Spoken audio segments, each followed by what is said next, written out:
Assalamualaikum viewers, you all are very welcome to our channel Pharmacologist to be.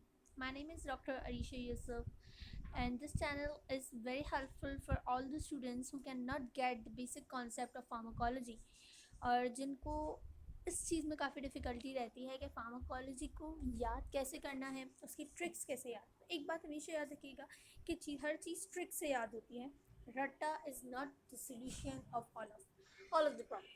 So today we are starting with the first topic, that is the pharmacology and the drug administration. But before we are starting, I am requesting to all of you, अगर आपने अभी तक इस channel को subscribe नहीं किया है तो kindly subscribe this channel and click this bell icon to get all the videos by time.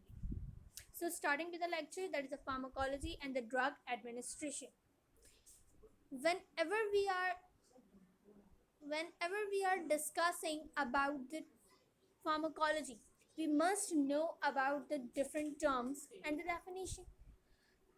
इसकी एक सिंपल एग्जांपल ऐसे देते हैं कि जब भी कोई न्यू टॉपिक या कोई न्यू चीज़ आपके सामने आती है तो आप उसके बेसिक पॉइंट्स को पॉइंट आउट करते हो, उसको हाईलाइट करते हो।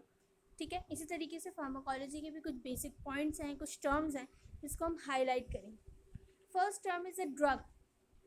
So what is drug? Drug is defined as any substance and any chemical or any compound. It can be a substance, it can be a compound, it can be a substance. So this substance that can be used to prevent, diagnose or to treat disease or to prevent pregnancy. इसको simple ऐसे समझे कि drug हमारे पास कोई भी ऐसा compound है जो फिजियोलॉजिकल कंडीशन में या पैथोलॉजिकल कंडीशन में आपके उस कंडीशन को क्योर करे या उसको ट्रीट कर सके। Now what is pharmacology? Pharmacology is the study, या आप ये कह सकते हैं that pharmacology is a science in which we study the action, means the mechanism of action and the effect of drug on living system और therapeutic effects. Simple इस बात को ऐसे समझा जाए कि आपके पास कोई ड्रग है, उसका एक्शन आपको पता होना चाहिए कि वो कैसे इफ़ेक्ट कर रही है और उसका थेराप्यूटिक यूज़ क्या है, कि आप उसको किस लिए ले रहे हो। कोई मेडिकेशन अगर आप लेते हैं तो आपको पता होता है ना कि आप किस चीज़ के लिए ले रहे हो, नहीं पता होगा तो नहीं लेंगे। That is a pharmacology. Next, pharmacokinetics, and another important term is pharmacodynamics that can be studied later. Pharmacokinetics, it deals with the absorption, distribution, metabolism and excretion. इसको एब्रीवेट करते हैं हम ADME effects. ADME effects is absorption, distribution, metabolism and excretion.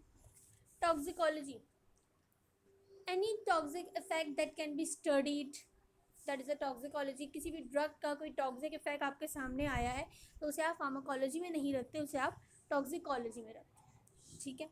Next is physiology. कोई भी raw material या कोई भी drug अगर आपने ऑब्टेन की है या इन्वेंट की है तो क्या उसको ऐसे ही पेशेंट को एडमिनिस्ट्रेट किया जाता है? नहीं, उसे किसी टैबलेट फॉर्म में या सिरप फॉर्म में या किसी भी डोजेज फॉर्म में हम उसे पहले मैन्युफैक्चर करते हैं, फिर उसकी एडमिनिस्ट्रेशन करते हैं. तो ये जो डोजेज फॉर्म की स्टडी है that is physiology. Now the minimum dose is considered to be the single or a very least amount of a drug. दो टर्म्स हम यूज़ करते हैं, कम अज़ कम और ज़्यादा से ज़्यादा. कम अज़ कम कि इतना तो होना ही चाहिए और ज़्यादा से ज़्यादा कि इससे ज़्यादा नहीं हो सकता. तो मिनिमम डोज वही डोज है कि आपको थेराप्यूटिक इफ़ेक्ट के लिए या जो इफ़ेक्ट आपको चाहिए उस इफ़ेक्ट के लिए ज़्यादा से ज़्यादा ये डोज तो देनी, कम से कम ये डोज तो आपको देनी ही है. Similarly on the other hand maximum dose, कि ज़्यादा से ज़्यादा आप इतनी दे सकते हो, इससे ज़्यादा नहीं दे सकते वरना क्या हो जाएगा, टॉक्सिक इफेक्ट आना हो जाएंगे. तो फिर मैक्सिमम डोज के बाद जो डोज आती है वो आती है टॉक्सिक डोज. टॉक्सिक डोज में टॉक्सिक इफेक्ट आते हैं. टॉक्सिक इफेक्ट का मतलब होता है कि कोई आपके लिवर में टॉक्सिसिटी आ गई, किडनी में टॉक्सिसिटी आ गई. Next is lethal dose. Lethal dose is abbreviated as LD50. LD50 का मतलब ये होता है कि अगर आपको ये डोज टॉक्सिक के बाद आती है, ठीक है, टॉक्सिक इफेक्ट्स आ गए, टॉक्सिक इफेक्ट्स आने के बाद आ जाता है लीथल डोज. इसका मतलब कि सिर्फ टॉक्सिक इफेक्ट नहीं आए, अभी टॉक्सिक से भी ऊपर चली गई बात. 50% पॉपुलेशन इस डोज से डेथ हो जाती है. तो इन चारों डोजेस को डिफ्रेंशिएट करना बहुत ज़रूरी है. Next is single dose. Single dose का मतलब होता है जो एट वंस दी जाए, सिर्फ एक ही बार दी जाए, फिर कभी ना दी जाए. That is single dose. Next is daily dose. Doctor के पास आप जाते हैं, वो आपसे कहते हैं कि भाई 5 दिन आपने ये डोज लेनी है, 7 दिन आपने ये डोज लेनी है. दैट इज डेली डोज, कि आप उसको लेते रहेंगे. Next is maintenance dose. इसको बहुत ईजिली आप ऐसे समझ सकते हो कि इन्फ्यूजन, जिन्हें नहीं पता कि इन्फ्यूजन क्या होता है उन्हें बता देती हूँ कि इन्फ्यूजन क्या होता है. इन्फ्यूजन को हम कहते हैं ड्रिप्स. जो ड्रिप्स लगाई जाती हैं वो क्या होती हैं आपकी, वो आपकी मेंटेनेंस डोज होती है.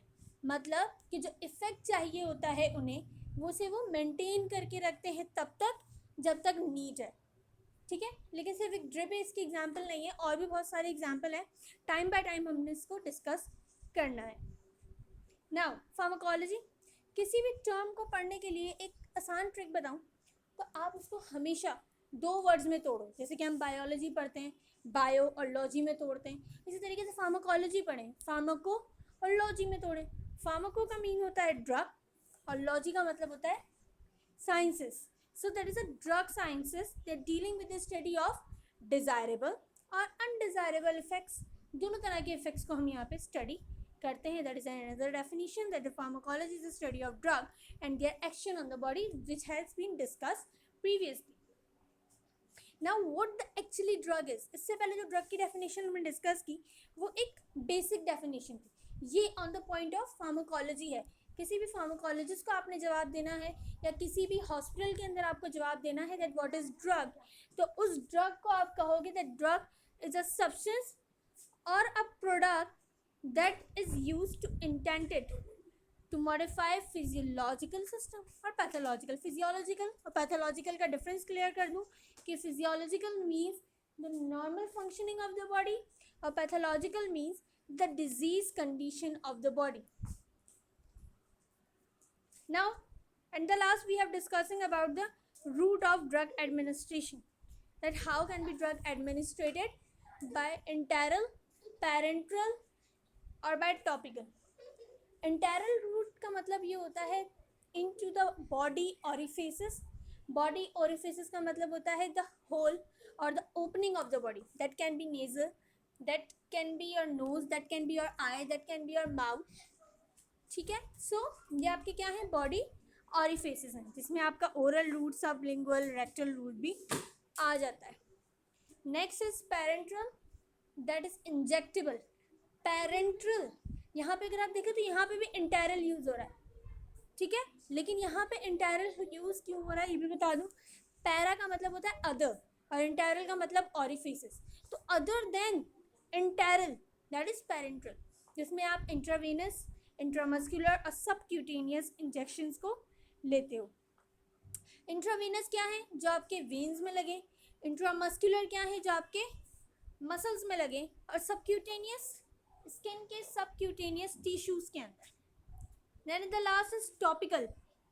टॉपिकल यहाँ जो मैंने इंटरनल में आपको ऑरिफिसेस बताए थे, बाकी ऑरिफिसेस टॉपिकल में आ जाते हैं. मतलब आपको अगर नोज में किसी किस्म की ड्रग एडमिनिस्ट्रेशन करनी है तो इंट्रानेजल है. अगर आपको लंग्स में डायरेक्ट इसको इनहेल करना है तो इनहेलेशन है. इंट्राविजाइनल डिफरेंट, और आपके पास स्किन में भी आ जाता है. Okay, now in the next class we have discussing about the pharmacokinetics. That's all for today. Thank you so much for all of you. अगर आपको ये वीडियो हमारी अच्छी लगी तो इसको लाइक करें, और अगर कोई क्वेश्चन या कोई क्वेरी हो तो you can comment on the comment box. I will try to give answer. So thank you so much for all of you, and please subscribe my channel.